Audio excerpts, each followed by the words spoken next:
வணக்கம் நண்பர்களே, நீங்கள் பார்த்து கொண்டு இருப்பது உங்கள் கௌசிகா ரிவ்யூ. சரி வாங்க வீடியோக்குள்ள போய் என்ன நடக்க போகுது அப்படின்னு சொல்லிட்டு பாத்தீங்கன்னா சந்தோஷமான விஷயம் இனிமேல் நடக்க போகுதுங்க. அது மட்டும் இல்லாம நம்ம மல்லி மறுபக்கம் விஜய் இவங்க ரெண்டு பேருக்கும் கல்யாணம் இன்னைக்கு நடந்து முடிஞ்சிருச்சுங்க. என்னடா சொல்ற அப்படின்னு சொல்லிட்டு பார்த்தே, ஆமாங்க, ரெண்டு பேருக்கும் சிம்பிளா அழகா கோயில வச்சு கல்யாணம் முடிச்சுட்டாங்க. இதுக்கப்புறம் என்ன நடக்குது அப்படின்னு சொல்லிட்டு பாத்தீங்கன்னா, ஒரு பக்கம் எல்லாரும் ஆசீர்வாதம் பண்ண இருக்காங்க. நம்ம அரவிந்த் இதுக்கப்புறம் உங்க வாழ்க்கை நல்லபடியா தொடர என்னோட ஆல் தி பெஸ்ட் அப்படின்னு சொல்லிட்டு அவர் ஒரு பக்கம் வாழ்த்தை தெரிவிக்கிறாரு. நம்ம மனோகர் ஒரு பக்கம் ரொம்பவே சந்தோஷமா இருக்காரு. இதே போல என் பொண்ணோட கல்யாணம் நடந்துட்டா எனக்கு இன்னும் சந்தோஷமா இருக்கும் அப்படின்னு சொல்லிட்டு பேசிட்டு இருக்காங்க. உடனே நம்ம மல்லி இருந்து கண்டிப்பா சீக்கிரம் நடந்துரும், மாப்பிள்ளை பக்கமே இருக்காரு, நீங்க எதுக்கு தயக்கப்படுறீங்க அப்படின்னு சொல்லிட்டு சொல்றாங்க. உடனே நம்ம அரவிந்துக்கு ஒரே வெக்கம். அடடடா, அரவிந்துக்கு மனசுக்குள்ள நிறைய ஆசைகள் இருக்கு, ரஞ்சிதத்தை கல்யாணம் பண்ணிக்கணும், ஒரு வாழ்க்கையில செட்டில் ஆகணும் அப்படின்னு சொல்லிட்டு. ஆனா ரஞ்சிதம் இதுக்கு ஒத்து வருவாங்க. இருந்தாலும் கூட கேடுகட்ட கேரக்டர் நம்ம ராஜேஸ்வரி கண்டிப்பா இதுக்கு ஒத்துக்க மாட்டாங்கன்னு சொல்லிட்டு நமக்கே நல்லாவே தெரியும். சரி, இந்த மாதிரி எல்லாம் ஒரு பக்கம் போயிட்டு இருக்க, மறுபக்கம் என்ன நடக்குதுன்னு சொல்லிட்டு பாத்தீங்கன்னா, அழகா ஒரு ரெஸ்டாரண்ட்டுக்கு நம்ம ராஜேஸ்வரியும் ரஞ்சிதமும் போறாங்க. அந்த இடத்துல நம்ம ரஞ்சிதம் சந்தோஷத்தோட சொல்றாங்க, இதுக்கு முன்னாடி விஜய்க்கு எதனா ஒன்று நடந்தா அவங்க தான் ஃபர்ஸ்ட் துக்கப்படுவாங்க, துயரப்படுவாங்க, வேதனைப்படுவாங்க. ஆனா அவங்க சந்தோஷத்தோட விஜய் மாமாவுக்கும் மறுபக்கம் அந்த மல்லிக்கும் சிம்பிளா அழகா கோயில வச்சு கல்யாணம் பண்ணிட்டாங்க. அடுத்து நைட்டுக்கு அப்படின்னு சொல்லிட்டு, உனக்கு கொஞ்சம் கூட கஷ்டமாவே இல்லையா?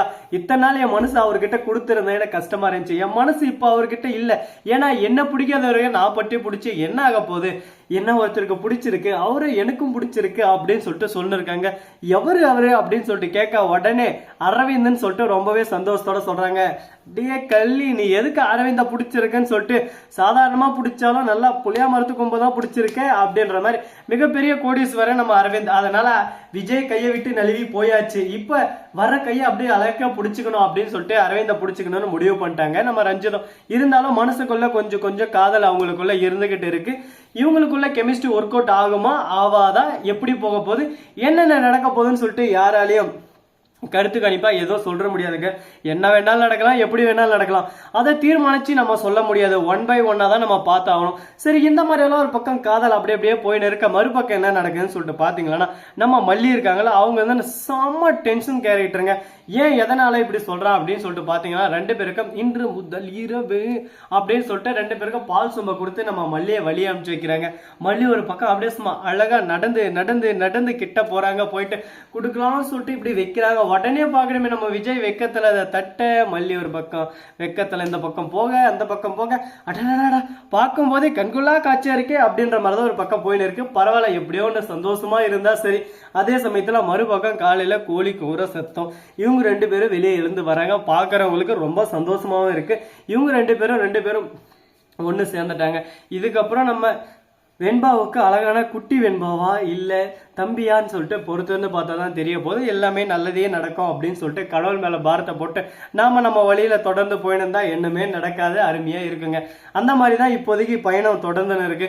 இதுக்கப்புறம் என்ன பண்ண போறாங்க, ஏது பண்ண போறாங்க அப்படின்னு சொல்லிட்டு பாத்தீங்கன்னா, நம்ம வெண்பா குட்டி இருக்காங்களா, அவங்க இருந்து ஸ்கூலுக்கு போக ஆரம்பிச்சுட்டாங்க. ஏன்னா இதுக்கு முன்னாடி அவங்கள ஸ்கூலுக்கு அனுப்பாம டார்ச்சர் பண்ண, நீ இங்கதான் போகணும், இங்கதான் படிக்கணும்னு சொல்லிட்டு ரொம்பவே கழுத்து அருன்னு அறுத்துனாங்க. ஆனா இப்ப அதெல்லாம் வாய்ப்பு இல்லை, நான் சொல்றதுதான் சட்டம், இங்க நான் வைக்கிறது தான் ஆரம்ப புள்ளி அப்படின்ற மாதிரி நான் எப்படியோ ஒன்று ஆரம்பிச்சிட்டாங்க. இதுக்கப்புறம் வெண்பாவுக்கு எந்த ஒரு கஷ்டமும் வராதுன்னு சொல்லிட்டு நமக்கே நல்லாவே தெரியும்.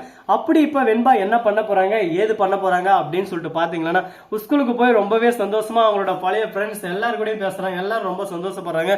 எப்படியோ வெண்பா நீ வரமாட்டேன்னு சொல்லிட்டு கவல்ல இருந்தா வந்துட்டியே அப்படின்னு சொல்லிட்டு அவங்க ஃப்ரெண்ட்ஸ் எல்லாம் ஒரு பக்கம் நலம் நலம் அறிய ஆவல் அப்படின்னு சொல்லிட்டு நல்லா விசாரிச்சுன்னு இருக்காங்க. அதை பார்க்கும்போது நமக்கும் சந்தோஷமா இருக்கு. எப்படியோ ஒன்று எல்லாரும் மகிழ்ச்சியா இருக்கீங்களா, அது வரைக்கும் எனக்கு போதும் அப்படின்ற மாதிரி ஒரு திருப்தியில் தான் இருக்காங்க. இதுக்கப்புறம் என்னென்ன நடக்க போகுது, ஏது நடக்க போகுது, இந்த பிரச்சனை இப்படியே போக போதா இல்லை இந்த பிரச்சனை இதோட முடிவுக்கு வரப்போதா அப்படின்ற ஒவ்வொரு விஷயத்தையும் நாம பார்த்து கூடிய சீக்கிரம் தெரிஞ்சுக்க போறோம். சரி, போனதெல்லாம் போயிருச்சு. இந்த மாதிரி தான் ஒரு பக்கம் காமெடியோட ஃபன்னோட கொண்டு போயின்னு இருக்காங்க. அது மட்டும் இல்லாம நம்ம கதிரேசன் இருக்காருல்ல, அவரு என்ன பண்றாரு அப்படின்னு சொல்லிட்டு பாத்தீங்கன்னா, கரெக்டா மூலரம் முழுக்கான்னு யோசிச்சுன்னு இருக்காரு சருகடிச்சுன்னு.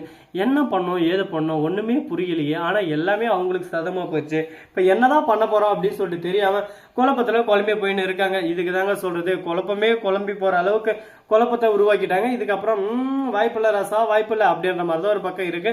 பார்ப்போம், எல்லாமே நல்லபடியா நடக்கும் அப்படின்னு சொல்லிட்டு கடவுள் மேல பாரத்தை போட்டு நாமளும் நம்ம வழியில போயினே இருக்கலாம். சரி இவ்வளோ நடந்த பிறகு வேற என்ன நடக்க போகுது ஏது நடக்க போகுது அப்படின்ற ஒவ்வொரு விஷயத்தையும் நாம பார்த்து கண் கூட தெரிஞ்சுக்கதாங்க போறோம். இது மட்டும் இல்லாம இன்னொரு இன்ட்ரெஸ்டிங்கான ஒரு விஷயமும் நடந்திருக்கு. அந்த விஷயம் என்ன ஏது அப்படின்ற ஒவ்வொரு விஷயத்தையும் நீங்க தெரிஞ்சுக்கணும்னு நினைக்கிறீங்களா? அதுக்கு நீங்க பண்ண வேண்டியது மறக்காம நம்ம சேனலை சப்ஸ்கிரைப் பண்ண நண்பர்கள் சப்ஸ்கிரைப் பண்ணுங்க, லைக் பண்ணுங்க, ஷேர் பண்ணுங்க, டிங் டிங் பெல்ல தட்டி விட்டு போங்க. அப்பதான் நான் போற அடுத்தடுத்த வீடியோ உடனுக்குடன் வரும். மிக்க நன்றி. தேங்க்ஸ் ஃபார் வாட்சிங். Tata, see you. நன்றி, வணக்கம், வந்தனம், வருக தருக. Tata, bye bye.